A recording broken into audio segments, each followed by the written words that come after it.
नमस्ते दोस्तों, अल्द्रू एकेडमी में आपका बहुत बहुत स्वागत है। मैं हूं आपका दोस्त और होस्ट और आज हम मिलकर करने वाले हैं MAHD 02 यानी आधुनिक काव्य के सबसे महत्वपूर्ण प्रश्नों का महारिवीजन। खासकर VMOU कोटा के जून 2026 एग्जाम्स के लिए ये टॉप 20 प्रश्न आपके लिए गेम चेंजर साबित होंगे। सेक्शन A 2 मार्क्स वाले प्रश्न बिल्कुल आसान भाषा में समझेंगे ताकि आपके मार्क्स पक्के हो जाएं। तो हो जाइए तैयार क्योंकि आज की क्लास होने वाली है धमाकेदार। चलिए शुरुआत करते हैं हमारे पहले प्रश्न से। प्रश्न 1 है, महादेवी वर्मा की काव्य कृतियों या संकलनों के नाम लिखिए। दोस्तों, इस प्रश्न को हल्के में मत लेना।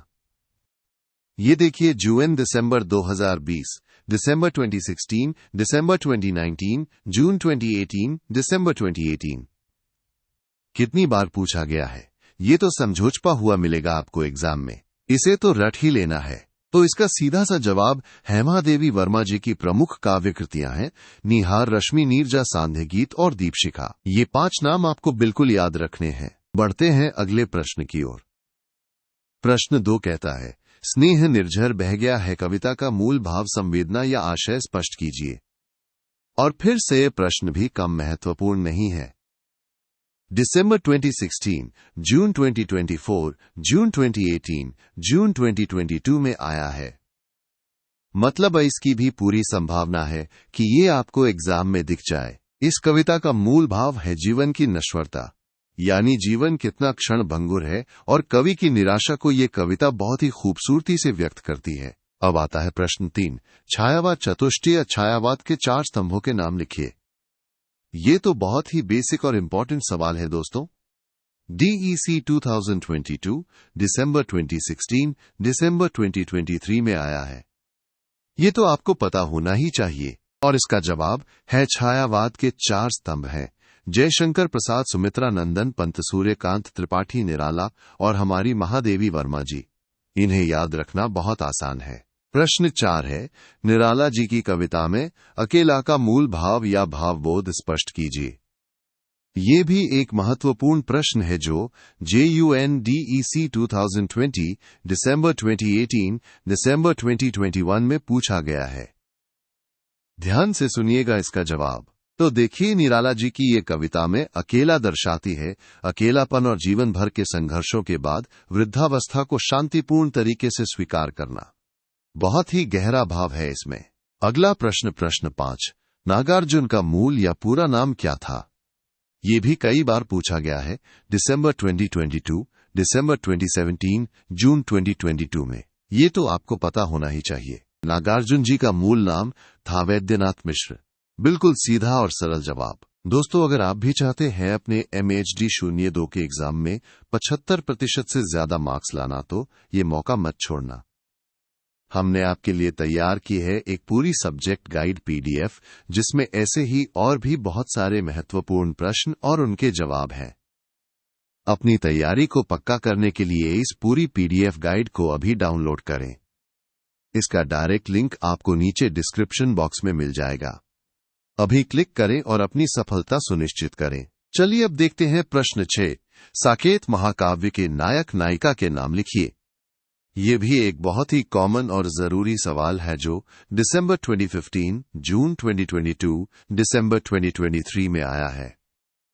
इसे भी अच्छे से याद कर लेना। तो साकेत महाकाव्य के नायक हैं भगवान राम और नायिका है उर्मिला। याद रखिएगा। प्रश्न 7 है, रघुवीर सहाय की रचनाओं या काव्य संकलनों के नाम लिखिए। ये प्रश्न भी दिसंबर 2022, दिसंबर 2017, दिसंबर 2021 में पूछा गया है, यानी ये भी आपके लिए काफी महत्वपूर्ण है। रघुवीर सहाय जी के प्रमुख काव्य संकलन है सीढ़ियों पर धूप में आत्महत्या के विरुद्ध और लोग भूल गए हैं। ये तीनों नाम आपको याद रखने हैं। अब आता है प्रश्न 8, हालाबाद के प्रवर्तक कवि का नाम लिखिए या हरिवंश राय बच्चन किस काव्य धारा के कवि हैं। ये तो बहुत ही सीधा और जरूरी सवाल है जो जून 2023, जून 2015, दिसंबर 2023 में आया है। इसे तो बिल्कुल मिस मत करना। इसका जवाब है हरिवंश राय बच्चन जी हालाबाद काव्य धारा के प्रवर्तक कवि हैं। बहुत ही आसान। प्रश्न 9, मैथिली शरण गुप्त की रचनाओं के नाम लिखिए। ये भी JUNDEC 2020 दिसंबर 2022 में पूछा गया है। इनकी रचनाएं भी काफी महत्वपूर्ण हैं।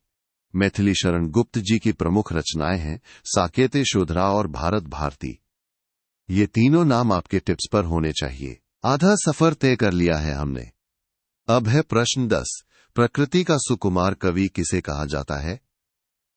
ये तो बहुत ही प्रसिद्ध प्रश्न है जो दिसंबर 2022 जून 2022 में आया है।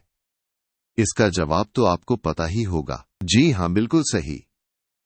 सुमित्रानंदन पंत जी को प्रकृति का सुकुमार कवि कहा जाता है। इनकी कविताएं प्रकृति से ओतप्रोत होती हैं। प्रश्न 11। कामायनी महाकाव्य में कुल कितने सर्ग हैं? ये भी दिसंबर 2017 जून 2022 में पूछा गया है। ये एक तथ्यात्मक प्रश्न है जिसे याद रखना जरूरी है। कामायनी महाकाव्य में कुल 15 सर्ग हैं। ये संख्या याद रखिएगा। प्रश्न 12 है। नई कविता या प्रयोगवाद के किन्हीं दो कवियों के नाम लिखिए। ये भी दिसंबर 2016 जून 2022 में आया है। ये भी एक महत्वपूर्ण कैटेगरी है। अज्ञेय और नागार्जुनय दोनों नई कविता और प्रयोगवाद के प्रमुख कवि हैं। इनके नाम याद कर लीजिए। अब आता है प्रश्न 13।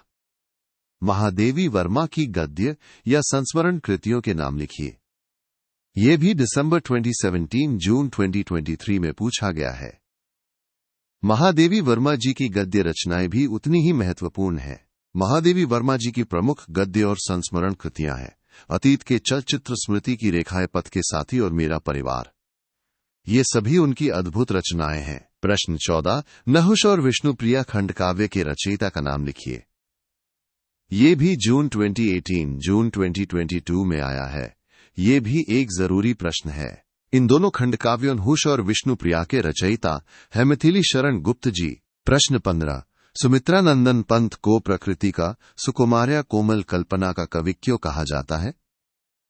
ये प्रश्न भी दिसंबर 2015 दिसंबर 2019 में पूछा गया है। इसका कारण जानना बहुत जरूरी है। सुमित्रानंदन पंत जी को प्रकृति का सुकुमार कवि इसलिए कहा जाता है क्योंकि उन्होंने अपनी कविताओं में प्रकृति के बहुत ही कोमल और सुंदर चित्रों का चित्रण किया है। उनकी कल्पनाएं प्रकृति से जुड़ी होती हैं।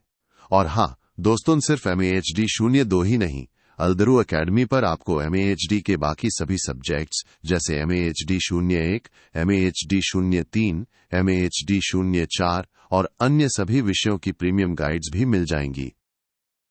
इन सभी गाइड्स के डाउनलोड लिंक्स भी आपको नीचे डिस्क्रिप्शन बॉक्स में मिल जाएंगे। अपनी पूरी तैयारी के लिए इन्हें भी जरूर चेक करें। प्रश्न 16। महादेवी वर्मा को किस कृति या संग्रह पर ज्ञानपीठ पुरस्कार मिला? ये भी एक बहुत ही महत्वपूर्ण प्रश्न है जो दिसंबर 2018 जून 2024 में आया है। इसे तो बिल्कुल याद रखना है। महादेवी वर्मा जी को उनकी अद्भुत काव्य कृतियां मां पर ज्ञानपीठ पुरस्कार से सम्मानित किया गया था। ये एक बहुत बड़ा सम्मान था। प्रश्न 17। कुरुक्षेत्र का प्रतिपाद्य लिखिए। ये JUNDEC 2020 में पूछा गया है। इसका मूल संदेश क्या है ये हमें समझना है। कुरुक्षेत्र का प्रतिपाद्य है मानवतावादी दर्शन। इसमें कवि ने अलग अलग दर्शनों से विचार लेकर एक समन्वयवादी भूमिका प्रस्तुत की है, यानी सभी को साथ लेकर चलने का संदेश दिया है। प्रश्न 18। मिलन यामिनी की भावभूमि संक्षिप्त में लिखिए। ये भी JUNDEC 2020 में आया है। इसकी मुख्य भावना क्या है ये हमें बताना है। मिलन यामिनी की भावभूमि युवा नायक नायिका के गहरे प्रेम वासना और संयोग श्रृंगार की मादकता को दर्शाती है। इसमें प्रेम की गहन अनुभूतियां हैं। प्रश्न 19। मानवीकरण किसे कहते हैं? ये भी JUNDEC 2020 में पूछा गया है।